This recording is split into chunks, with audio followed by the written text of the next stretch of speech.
It is the morning of August 2nd, 1990. A column of 100,000 Iraqi soldiers and 700 tanks crosses the Kuwaiti border before sunrise. By noon, Kuwait city has fallen, the Amir has fled. Iraqi troops are looting the central bank. By evening, Saddam Hussein is on television, announcing that Kuwait no longer exists.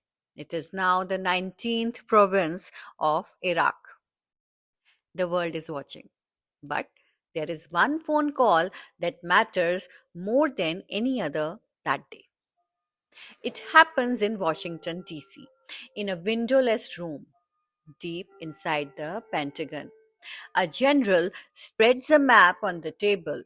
He draws a circle around Kuwait, then he draws a second circle bigger around Saudi Arabia. If Saddam moves south, he will control 40% of the world's proven oil reserves. He looks up. We cannot let this happen. What follows over the next 30 years is one of the most consequential and least discussed arrangements in modern history. Not a conquest, not a colony, something far more elegant and far more durable. This is the story of how the superpower controls Gulf oil and why war is still happening without owning a single barrel. The Gulf region: Saudi Arabia, UAE, Kuwait, Qatar, Bahrain, and Oman sits on top of roughly 48% of the world's proven oil reserves. Saudi Arabia alone holds more oil than all of North America combined. Every time you fill your car, every time a cargo ship crosses an ocean, every time a factory runs a shift, that energy, in some form, traces back to the Persian Gulf.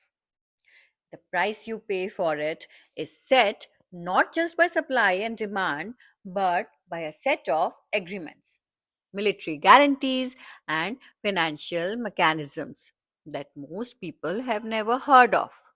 The United States does not drill Gulf oil. It does not own Gulf oil. Officially, it has no claim to Gulf oil whatsoever. And yet, for half a century, the US has had more control over that oil than any other power on earth. To understand how this works, you need to go back to 1971. That year, President Nixon makes one of the most consequential decisions in modern economic history. He closes what is known as the gold window. Before this moment, every dollar in circulation was theoretically backed by gold held in US reserves. From now on, the dollar is backed by nothing, just trust. This creates an immediate problem. If the dollar is no longer tied to gold, why would the world continue to hold it? Why would foreign nations continue to price their trade in US dollars? If they stop, demand for dollars collapses and the American economy goes with it. Nixon's Treasury Secretary John Connally flies to Europe to explain the new situation to nervous allies. He says something extraordinary, something that perfectly captures the logic of what comes next. The dollar is our currency, he tells them, but it's your problem. The problem is solved 2 years later in the Saudi desert. In 1973, Henry Kissinger, National Security Advisor, soon to be Secretary of State, chess player of extraordinarily patience, travels to Riyadh for a series of secret meetings with King Faisal of Saudi Arabia.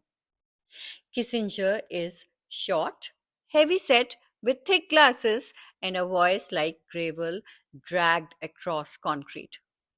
He's not a man who makes emotional arguments. He makes structural ones. He presents the king with a deal so clean, so mutually beneficial that it will still be running 50 years later. The terms are simple. Saudi Arabia will price its oil exclusively in US dollars. Every barrel sold to every country in the world, Japan, Germany, France, Brazil, India, will be invoiced in dollars. This means every nation on earth that needs oil must first acquire dollars to buy it, which means permanent structural global demand for the US currency forever.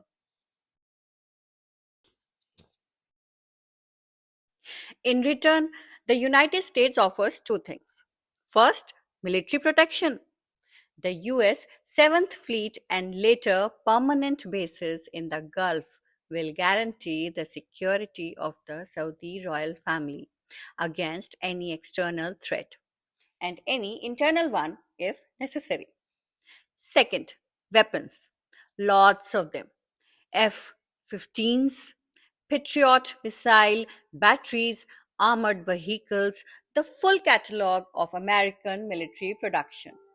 King Faisal, a deeply conservative man who distrusts Soviet influence in the region and fears his own neighbors, agrees.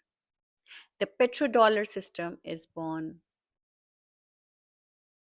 How the system locks in.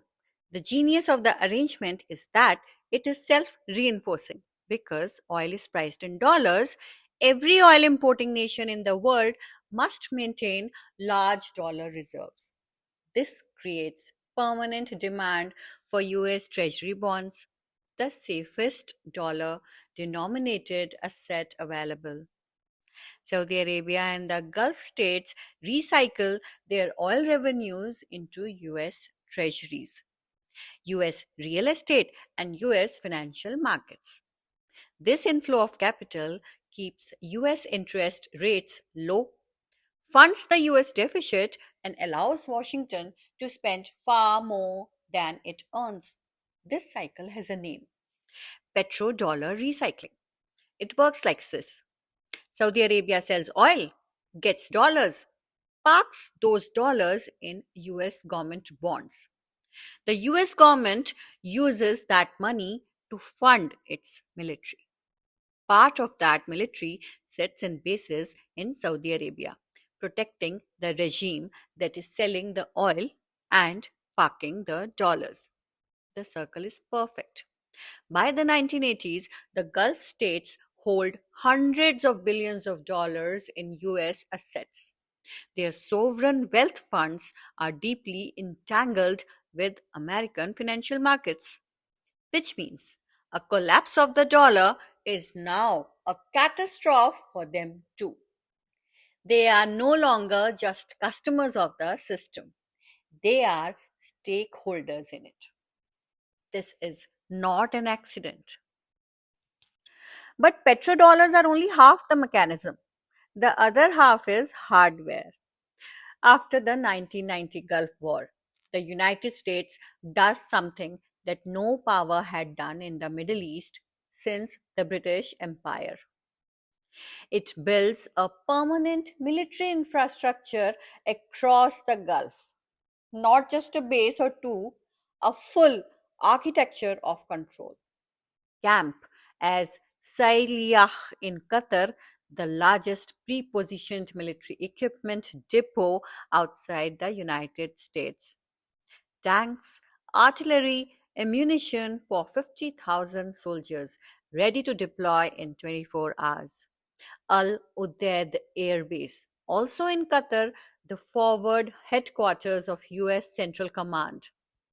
Over 100 aircraft, 10,000 personnel, more air traffic than most international airports. Naval support activity Bahrain, home of the US 5th Fleet, responsible for 2.5 million square miles of ocean, including the Persian Gulf, the Red Sea, and the Gulf of Oman. Al Dhafra Air Base in the UAE, Prince Sultan Air Base in Saudi Arabia, Al Minhad in Dubai. At the peak of this infrastructure, the US maintains military facilities in every single Gulf state simultaneously. Here is what is never said out loud. These bases are not there only to defend the Gulf states, they are there to ensure that Gulf oil continues to flow on American terms. The threat they deter is not just Iran or Iraq, it is any scenario in which the Gulf states might decide to price their oil in euros or yuan or anything other than dollars. The bases are the asterisk at the bottom of the petrodollar contract. For decades, this arrangement is so stable it becomes invisible. But cracks begin to appear. In 2022, something unprecedented happens. Saudi Crown Prince Mohammed bin Salman, known as MBS, publicly considers accepting Chinese yuan as payment for oil sold to China. China is now Saudi Arabia's largest oil customer, buying more than the United States has in years. The Wall Street Journal breaks the story. Washington is furious. Treasury officials make calls. The State Department issues careful diplomatic expressions of concern. The conversation quietly goes away. But it does not go away completely. The same year, BRICS nations Brazil, Russia, India, China, South Africa begin formal discussions about creating an alternative reserve currency for commodity trade. The explicit goal is to reduce dependency on the dollar in energy markets. In 2023, France pays for a shipment of Chinese liquefied natural gas in yuan. For the first time in half a century, a major energy transaction is settled outside the dollar system. Saudi Arabia joins the Shanghai Cooperation Organization, invites Iran to join the Arab League, reopens its embassy in Tehran, a relationship that had been severed for 7 years, brokered not by Washington but by Beijing. Something is shifting. Here is a thing most people get wrong about superpower control of Gulf oil. It was never about the oil itself. America no longer imports much Gulf oil directly. It is now energy independent in terms of production. The shale revolution of the 2010s turned the US into the world's largest oil producer. It does not need Gulf oil for its own consumption. What it has always needed, is to control the price of Gulf oil and who it flows to and in what currency. Because if oil is priced in dollars, the US can do something no other country can do. It can print the money that the entire world needs to buy energy. That is not a metaphor. That is literally what happens. When Germany needs oil, it needs dollars to buy it. When Japan needs oil, it needs dollars. When India, South Korea, Brazil, Egypt, Indonesia need oil, they all need dollars, which means they all constantly need to acquire and hold the US currency, which means the US can run enormous deficits without the normal consequences. It can fund its military, its social programs, its debt in a currency that the world is structurally compelled to accept. The Gulf is not America's gas station, it is America's monetary printing press disguised as a desert. The most sophisticated expression of this control is almost never discussed. Saudi Aramco is the most profitable company in the history of human civilization. In 2022, it made $161 billion in net income, more than Apple, Microsoft, and Google combined. It is owned by the Saudi state. The US has no equity stake, no board seats, no legal claim. And yet, Aramco's financial architecture is built on dollar denomination. Its contracts are in dollars, its reserves are valued in dollars. Its IPO in 2019, when it became the world's most valuable listed company at $1.7 trillion, was structured to attract international capital, primarily Western, primarily dollar denominated. The Saudi Sovereign Wealth Fund, the public investment fund, manages approximately $700 billion in assets. A significant portion of that sits in US equities, US real estate, and US technology companies.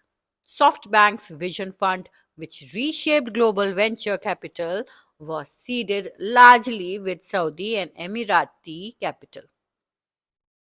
The Gulf's oil money doesn't stay in the Gulf, it flows west. And the system that makes that money worth anything, the dollar denominated global financial architecture, is the system Washington runs. There is, however, something that rarely appears in the official account of this arrangement. The United States has spent an estimated $8 trillion on wars and military operations in the Middle East since 2001. That number comes from the costs of war project at Brown University. $8 trillion, more than the entire annual GDP of Germany and France combined.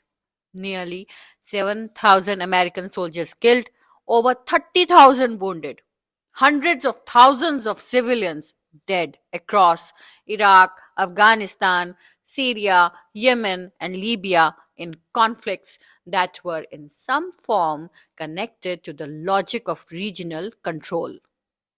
The argument for all of this, made quietly and consistently by defense establishments in Washington, is that the alternative is worse, that a Gulf region outside American influence, dominated by a hostile power or fragmented into chaos, would spike oil prices, collapse the dollar's reserve status, and trigger a global depression.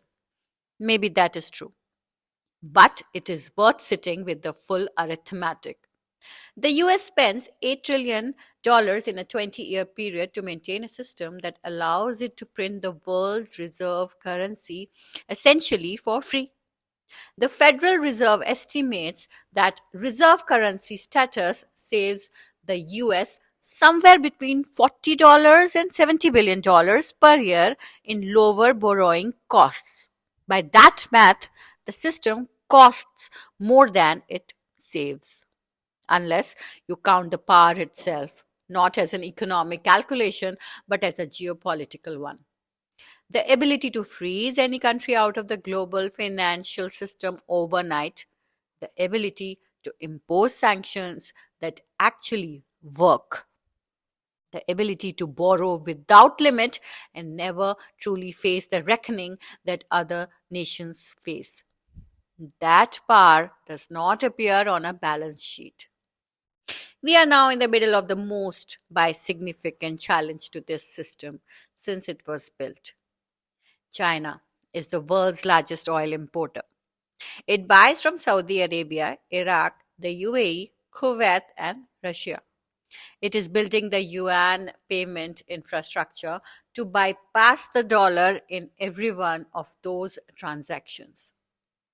The petro yuan is not a fantasy, it is an ongoing construction project.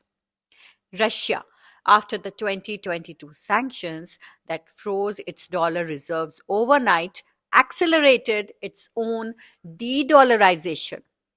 It now settles most of its energy trade in rubles, yuan, rupees, and dirhams. The Gulf states are hedging.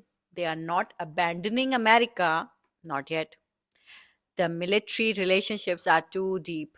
the financial entanglement too complex. But they are diversifying politically, economically, diplomatically. And here is what makes this matter to you, wherever you are watching from. The petrodollar system is the reason the United States can run a $1.8 trillion deficit in a year of relative peace and economic growth without triggering the kind of currency crisis that would destroy any other country. It is the reason American consumers can import goods from the whole world at prices that seem to the rest of the world almost suspiciously cheap. It is the reason that US can freeze Russia out of SWIFT or sanction Iran into economic collapse or threaten any country with financial ruin without firing a shot. If that system freezes, not collapses, just freeze, the cost of everything goes up. Interest rates rise, the deficit becomes a crisis. The tools of American foreign policy become blunt. The Gulf is thousands of miles away. But the deal made in Saudi desert in 1974 reaches into your bank account, your mortgage rate, the price of your groceries, and the cost of everything that was shipped to you from the other side of the world. The United States doesn't control Gulf oil, it controls what Gulf oil makes possible. And that is a far more powerful thing.